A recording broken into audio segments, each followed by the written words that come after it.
салом дӯстон, расман эълон карда шуд ки Месси аз Барселона меравад. Новобаста аз он ки кадом нафар мухлиси кадом даста мебошад ва ё умуман аз футбол фарсахҳо дурам бошад, ин хабарро канор нагузошт. ҳар шахсе ки саҳар бедор шуда телефони мобилияшро гирифту ин хабар он ҷо пайдо шуд, дарҳол барои худ як зарба мезаданд. Шояд ин хоб бошад, на ин ҳақиқат аст. Месси ва Барса шартномаи нав набастанд. умеди охирини мухлисон дурӯғ будани ин хабар буд. тарафдорони футбол барои ёфтани иттилооти дуруст ба сомонаи расмии дастаи Барселона муроҷиат карданд. умеди дурӯғ будани хабар барбод рафт. мо дар ин видео якум дар бораи ҳамин гап мезанем ва ду трансфери дигар ки расмӣ шуданд. дар ягон ҷо баъз шунед, мо бошад сар мекунем. дар сомонаи расмии дастаи каталонӣ хабари расмӣ ба таб расидааст ва дар он чунин гуфта мешавад: Месси дар Барса намемонад. мухлисон ин маълумотро як бори дигар хонданд. шояд ба ҷои намемонад он ҷо мемонад навишта шудааст, аммо на, он ҷо омадааст ки Месси дар Барса боқӣ намемонад. дар ин хабар суханҳои қаторӣ аз қабили Барса барои ҳамаи хизматҳои шоёни Месси ба ӯ изҳори миннатдорӣ баён мекунад ва ғайра омаданд. мухлисон мехостанд сабаби ҷудошавии Мессию Барсаро бифаҳманд. сабаб дар буҳрони иқтисодӣ ва маҳдудиятҳои молиявӣ мебошад. дар изҳороти Барса омадааст ки Месси ва Барселона бо шартҳои ҳамдигар ҳаматарафа розиянд, аммо бо сабаби маҳдудиятҳое ки аз ҷониби Ла Лига ҳастанд, даста наметавонад бо Месси шартномаи нав имзо кунад. ҳанӯз дар миёнаҳои моҳи июл Месси ва Барса ба шартҳои ҳамдигар розӣ шуданд. Месси омода буд то шартномаи нав имзо кунад ки тибқи он музди меҳнати бозингари аргентинӣ 50% кам мешуд. аз тарафи худ Месси ҳамаи корро барои идома додани кору фаъолият дар Барса анҷом дод. аҷиб аст ки соли гузашта ӯ бо тамоми вуҷудаш мехост аз Барса равад, ӯро нагузоштанд. имсол ҳам ӯ ва Барса бо нақди ҷон талош доранд то Месси дар Барса монад, аммо дахолати регламент ва ҷонибаҳои дигар садди рӯи ин ҳолат шуданд.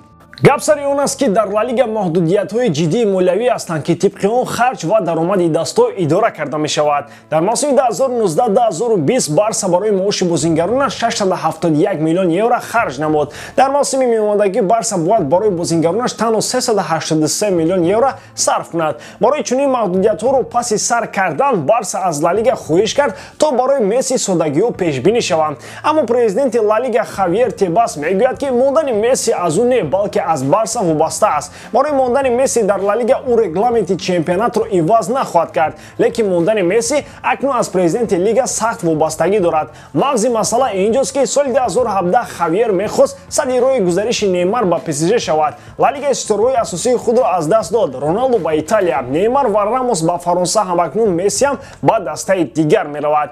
баъзеҳо бовар бар он доранд ки изҳороти рафтани Месси аз Барса ин фишори каталониҳо ба президенти Ла Лига мебошад. ӯ дар назди Барса шартҳои муайян гузошта буд. Барса бояд байни Месси ва Суперлига интихоб мекард. агар Барса аз Суперлига даст мекашид, Ла Лига ба онҳо иҷозат медод то бо Месси шартномаи нав имзо шавад. дар акси ҳол Месси ба чор тараф меравад. Барселона бо ин изҳорот ба Тебас нишон дод ки онҳо ба рафтани Месси омодаанд. ин як нав фишори Барса ба президенти лига аст ки баъди ин хабар бояд ҷиҳати нигоҳ доштани Месси дар Ла Лига дар регламент истисно кунад.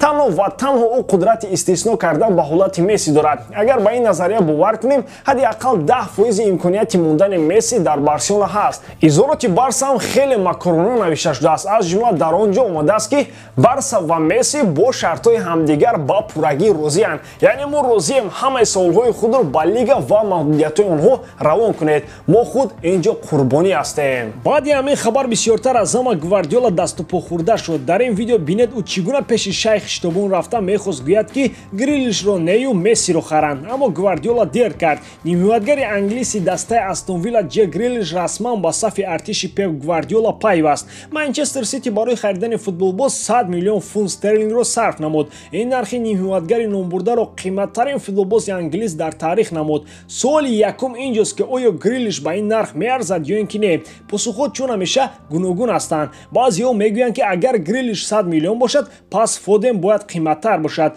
қисми бештар бошанд розиянд ки Грилиш шоистаи ин нарх аст. ба ҳар ҳол ӯ футболбози як мавсим нашуд. арзанда будани ё набудани Ҷекро мо танҳо аз бозиҳояш бо мурури замон дарк хоҳем кард. баъд аз омадани Астон Вилла ба Премер Лигаи Англия, Грилиш мавсим ба мавсим ҳамагонро бо бозии олитарин дар ҳайрат мемонд. ду даста аз Манчестер, ҳам Юнайтед ва ҳам Сити ба шикори ӯ баромаданд. пештар дастаи Юнайтед фаъол буд, аммо баъди омадани Фернандеш мушкилҳои хатти нимҳимояи ҳуҷумии Юнайтед рафт шуданд. Грилиш дар ниҳоят Ситиро интихоб кард.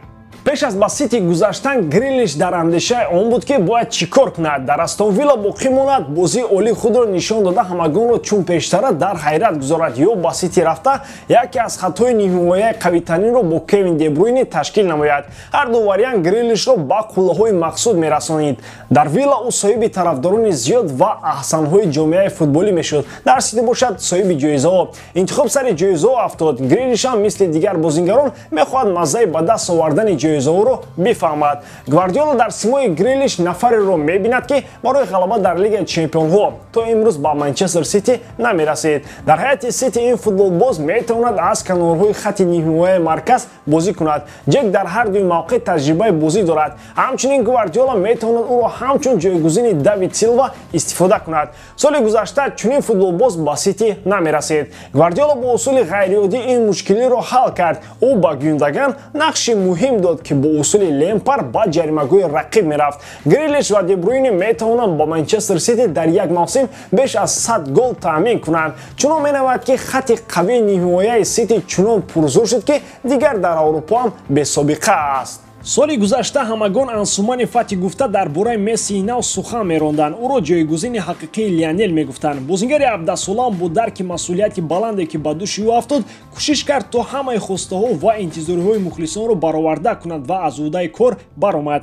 Бозиҳои волоаш ҳамагонро дар ҳайрат мемонданд ки чӣ тавр бозингар дар чунин сину соли ҷавон дар сатҳи баландтарин бо Мессию дигарон бозӣ мекунад. ӯ аз ҷиҳати сол хурд буд, аммо аз нуқтаи назари фаҳмиши футболӣ ва дарки майдону истифодаи имкониятҳои голзанӣ аз баъзе гурӯҳҳои борондида пеш гузашт. Мутаассифона осеби ҷиддие ки Фати моҳи ноябри соли гузашта бардошт, ӯро аз дидаҳо дур кард. Барқароршавии ӯ қариб як сол давом дорад. баъд аз касб кардану ҳолати хуби ҷисмонии Ансу Фати акнун кор бо тӯбро оғоз намуд. Дар тамринҳо рӯз то рӯз барои ба ҳолати беҳтарин баргардонидани Фати кӯшишҳои зиёд анҷом дода мешавад. Интизор меравад ки бозингари 18 сола моҳи сентябри соли ҷорӣ ба майдон бармегардад. Дар футболи Испания ду футболбози бо моҳараттарин байни ҷавонон дар Барса ҳастанд. Гап сари Фати ва Педри меравад. Педри аллакай футболбози асосии Барса шуд. ӯ ва Ансу Фати дар мавсими меомадагӣ метавонанд омили асосии пирӯзии Барселона бошанд. Бо дар назардошти ҳолати кунунии шартномаи Месси, масъулияти баландтарин метавонад ба сари онҳо афтад. Ба ҳамин тавон дӯстон, боварӣ дорам ки эҷодкории ман ба шумо писанд меояд. Лайк, комментария ва дар канал обунашиданро аз ёд набароред. Бо шумо буд Муҳаммад Гаиров. Хай дар паноҳи Аллоҳ.